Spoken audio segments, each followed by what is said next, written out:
Assalamu alaikum dear student, welcome to class physics 10th.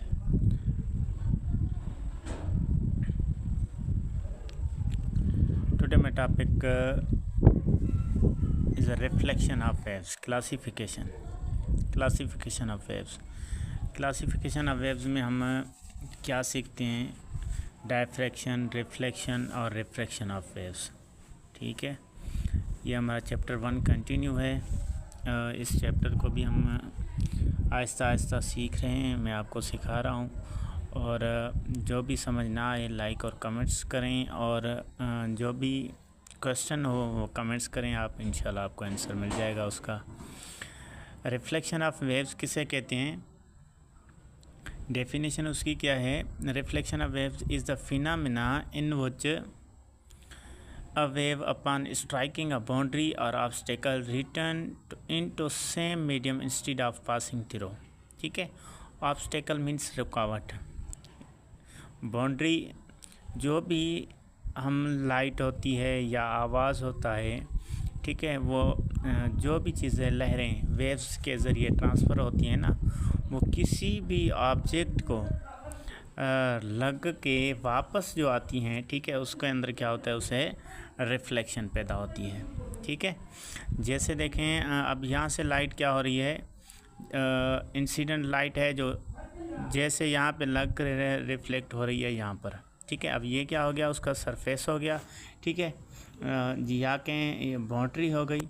ठीक है, ये देखो फिगर के अंदर मैंने सिखाया हुआ है। ठीक है, यहाँ पे लाइट जहाँ पे आप अगर स्मूथ सरफेस है, ठीक है, स्मूथ सरफेस है तो उसके अंदर क्या है, लाइट यहाँ पर टकरा के वो रिफ्लेक्ट होके डायरेक्शन चेंज कर रही है अपनी।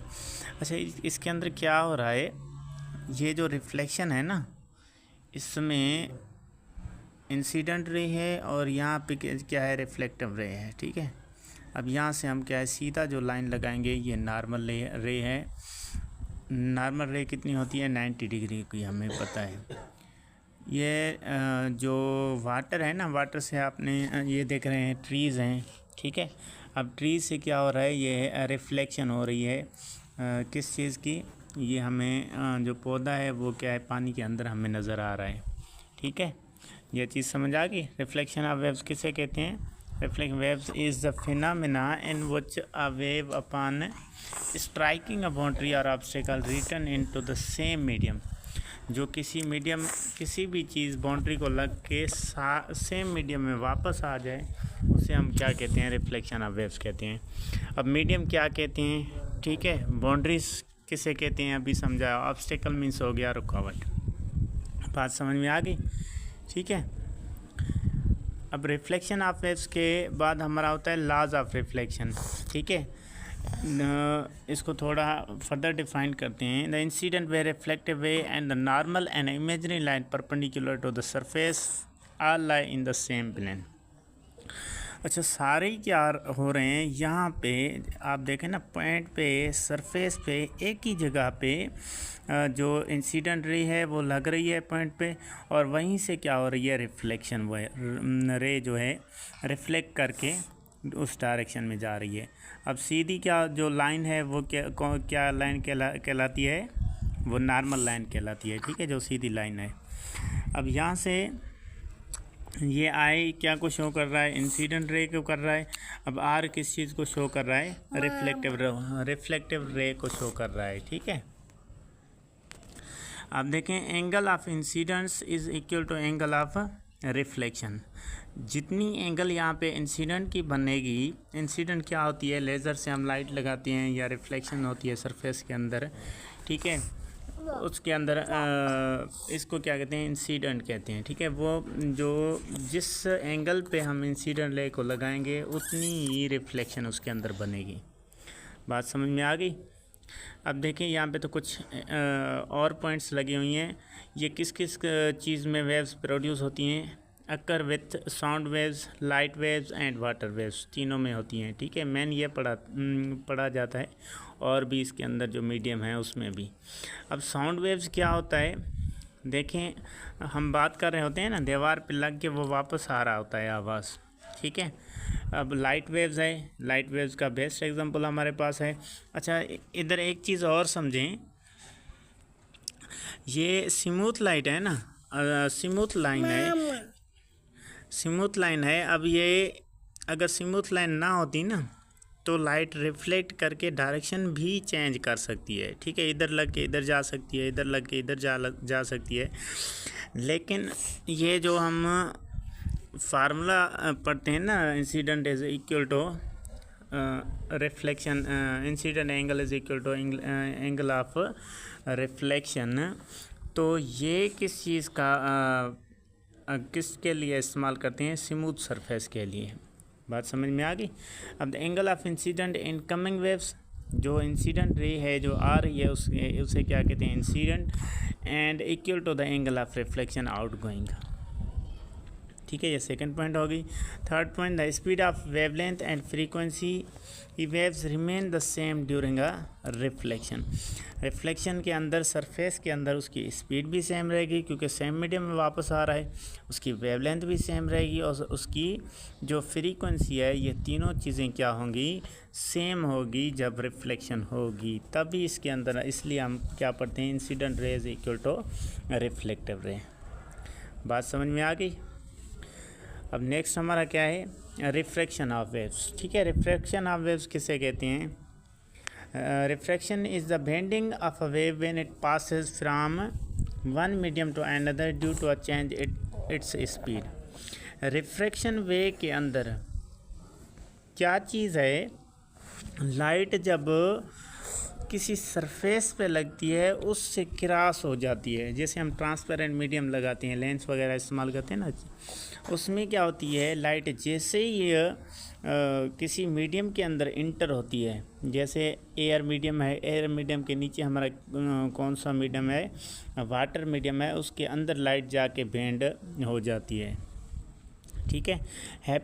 This happens when a wave change medium like air to water. Refraction कब होती है? जब हमारा मीडियम चेंज हो, एयर से हम रिफ्लेक्ट कर रहे हैं तो वाटर के अंदर चली जाए, वाटर से हम कर रहे हैं तो एयर के अंदर चल जाए। Wave changes direction because its speed change, ठीक है। डायरेक्शन क्यों चेंज हो रही है? क्योंकि इसकी स्पीड क्या हो रही है? चेंज हो रही है। अच्छा, स्पीड क्यों चेंज होती है? ठीक है, अब देखें, एयर डेंस मीडियम नहीं है, रेयर मीडियम है, ठीक है। रेयर मीडियम किसे कहते हैं? जो हल्का मीडियम होता है। और वाटर जो है वो एयर से डेंस है। अब सॉलिड में चली जाएं, वो वाटर से भी क्या होता है?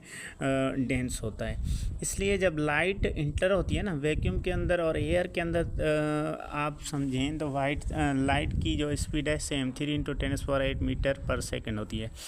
बट जब मीडियम के अंदर आती है ना, उसके रिफ्रैक्टिव इंडेक्स बनता है, ठीक है। जैसे प्रिज्म में हम आगे जाके पढ़ेंगे रिफ्रैक्शन ऑफ वेव्स कैसे होती है, उसमें उसकी स्पीड चेंज हो जाती है। स्पीड चेंज होने से एक चीज़ याद रखें हैं, स्पीड चेंज होने से फ्रीक्वेंसी पे कोई भी इफ़ेक्ट नहीं पड़ता। Frequency remain the same but wavelength and speed change, ठीक है। ज़ाहिर है स्पीड चेंज हो गई तो उसकी वेवलेंथ क्या हो जाती है? वो चेंज हो जाती है। अब refraction only happen when the wave enter at angle not perpendicular. एक चीज़ पे रिफ्रैक्शन नहीं होती, वो कौन सी चीज़ है? जब भी लाइट को हम परपेंडिकुलर लगाते हैं ना, नॉर्मल, जैसे मैंने पीछे रिफ्लेक्शन ऑफ वेव्स में हमने पढ़ा, जैसे ही परपेंडिकुलर लाइट 90 एंगल पे, राइट एंगल पे लगाएंगे तो वापस रिफ्लेक्ट होगी, ठीक है। उस पर रिफ्रैक्शन नहीं बनती क्योंकि लाइट बैंड भी नहीं होती उसके अंदर। बात समझ में आ गई। फर्दर रिफ्रैक्शन को डिटेल से पढ़ते हैं। अब यहाँ पे क्या है? Wave refractions happen when a wave enter a medium where its travel slower it bend toward the normal. जब ये स्लो आ रही होती है, यहाँ देखें ना, यहाँ वाटर और मीडियम है, गिलास मीडियम है, और हम जहाँ से देख रहे हैं वो एयर मीडियम है। तीन मीडियम इसके अंदर लग रहे हैं। अब क्या हो रहा है? यहाँ से हमें क्या जो पौधा है सीधा लग रहा है, अब यहाँ पे हमें क्या लग रहा है? तो बेंड खा के हमें ऐसे लग रहा है यहाँ पे टूटा हुआ है जो पौधा है, पर ये ऐसा नहीं है, ठीक है। ये सिर्फ रिफ्रैक्शन ऑफ वेव्स की वजह से है। When it enter a medium where it travel faster it bend away from the normal. ये चीज़ ज़हन में रखें, जब मीडियम के अंदर light travel waves travel slow करती है तो टोवर्ड नॉर्मल जाती है, और जब मीडियम फास्ट पे आती है तो वो अवे फ्रॉम द नॉर्मल जाती है। नॉर्मल कौन सी लाइन को कहते हैं अभी हमने पढ़ा। रिफ्रैक्शन ओनली हैपन, ठीक है, when the enter at an angle not perpendicular. Refraction कब बनती है, जब परपेंडिकुलर ना हो और दूसरी की किसी भी एंगल पे रिफ्रैक्ट हो। याद रखें ये एमसीक्यूज़ भी है, ठीक है। इस रिफ्रैक्शन के अंदर कौन चीज़ें कांस्टेंट होती हैं, एक उसके अंदर फ्रीक्वेंसी कांस्टेंट होती है, एक उस अगर परपेंडिकुलर में लगाएं तो उसमें रिफ्रैक्शन नहीं होती। हमारा नेक्स्ट टॉपिक है डायफ्रैक्शन, ठीक है। डायफ्रैक्शन के अंदर क्या है, diffraction is the phenomena in which a wave bend around the edges of the obstacle or spread out as its pass through a small opening explanation. ये हमारी डायफ्रैक्शन की डेफिनेशन हो गई। डायफ्रैक्शन मीन्स फैलाव, ठीक है। अब ये देखो यहाँ पे आपने किसी डैम के ऊपर या दरिया के ऊपर आपने देखे होंगे, यहाँ पे उसके ऑब्स्टेकल लगे होते हैं, दरवाजे लगे होते हैं। वहीं से जब थोड़ा पानी छोड़ते हैं, ठीक है, वो क्या बनाता है, वेव्स बनाता है, ठीक है। नीचे मैंने फिगर में भी आपको बताया, देखें ये क्या हो रहा है, वेव्स फैल रही है। जितनी तक इसकी एनर्जी जाएगी ना, ठीक है, वेव्स में एनर्जी ट्रांसफ़र होती है। फर्स्ट चैप्टर में हमने वेव्स के चैप्टर में पढ़ा है। तो उसके अंदर क्या हो रही है, जैसे एनर्जी कम हो रही है, वेव्स भी बनता हुआ स्लो डाउन हो रही है।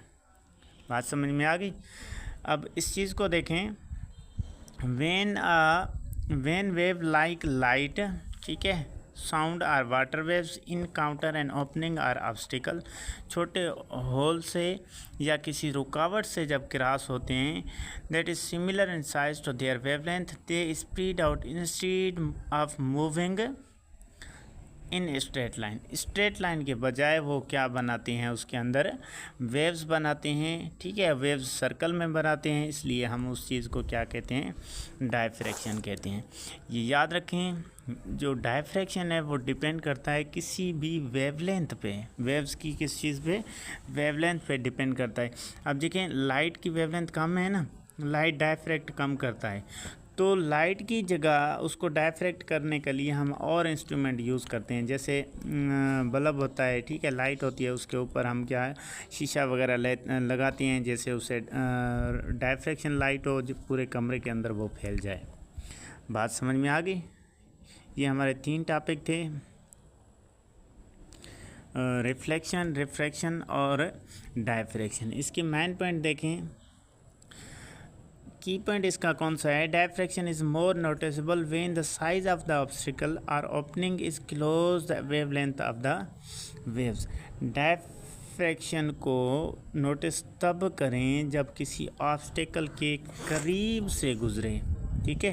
अब करीब से कैसे गुजरे, लास्ट हमने देखा ना, यहाँ पे ज़्यादा जो है वेव्स यहाँ पे ज़्यादा होगी, ठीक है, डायफ्रैक्ट ज़्यादा बनेगी। ऊपर जैसे जाएगी एनर्जी कम होती जाएगी ना, डायफ्रैक्शन कम होती जाएगी। जैसे हम फिगर में देख रहे हैं, यहाँ पे डायफ्रैक्शन ज़्यादा हो रही है, अब ऊपर जा रहे हैं, डायफ्रैक्शन क्या हो रही है, वेव्स बनना कम हो रहे हैं, जिससे क्या है, वेव्स की एनर्जी कम हो रही है, इसलिए। बात समझ में आ गई। डायफ्रैक्शन को देखना हो तो हम उसको किस चीज़ पे देखेंगे, उसके ओपनिंग पे देखेंगे, जहाँ पे ऑब्स्टिकल ओपन हो रहा है उस चीज़ को देखेंगे, ठीक है। अब इसका मेन पॉइंट्स एग्जांपल देखें हम, जैसे sound waves can be heard even if the speaker in behind a wall due to diffraction.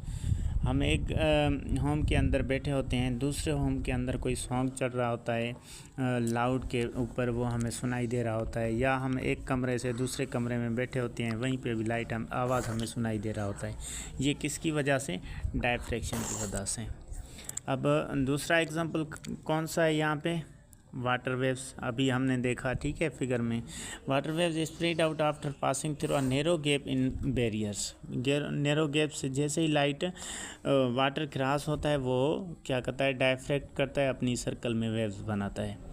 अब थर्ड हमारा एग्जांपल्स कौन सा है, लाइट वाला, light diffraction clean can be seen in CDs और DVDs showing rainbow pattern light bands around small grooves. ठीक है, उसके अंदर हमारा क्या है, एक रेनबो बन जाता है। अब ये देखें, ये हम रेनबो आसमान में भी बनते देखते हैं, वो भी वाटर से जब लाइट क्रॉस होती है ना, उसके अंदर क्या बनती है, रिफ्रैक्शन बनती है, जिससे क्या बनता है, लाइट जो है रेनबो एक बनाता है। समझ आ गई बात। आज तक हम जो टॉपिक पढ़े हैं वो कौन से पढ़े हैं, ठीक है, वेव्स पढ़ा है, फॉर्मेशन ऑफ वेव्स पढ़ा है, ये लास्ट वीडियोस में मैं आपको बता चुका हूँ। जिसने ये वीडियोस नहीं देखी वो जाके देखें, आपको वेव्स में बहुत ही अच्छे तरीके से चैप्टर 1 सिखा रहा हूँ मैट्रिक क्लास का। ट्रांसफर वेव्स हमने पढ़ा, लॉन्गिट्यूडनल वेव्स हमने पढ़ा, प्रॉपर्टीज़ ऑफ वेव्स कल मैंने आपको सिखाई। ठीक है, प्रॉपर्टी ऑफ वेव्स ए नहीं आएगा इसमें, ठीक है, स्पेल की मिस्टेक है। प्रॉपर्टीज़ ऑफ, आज हमने क्या पढ़ा, क्लासिफिकेशन ऑफ वेव्स पढ़ा। समझ आ गई बात। Thank you very much. हमारे साथ रहें, जुड़े रहें, अपनी एजुकेशन को बढ़ाएं, अपनी तालीम को बढ़ाएं और अपनी फ़िज़िक्स क्लास को इम्प्रूव करने के लिए इस चैनल को सब्सक्राइब करें और बेलन को लगाएं, टिक लगाएं, जैसे हमारी आवाज़ आप तक पहुंचती रहे और ये एजुकेशन का सिलसिला जारी रहे और आप शाद रहें, आबाद रहें। Thank you.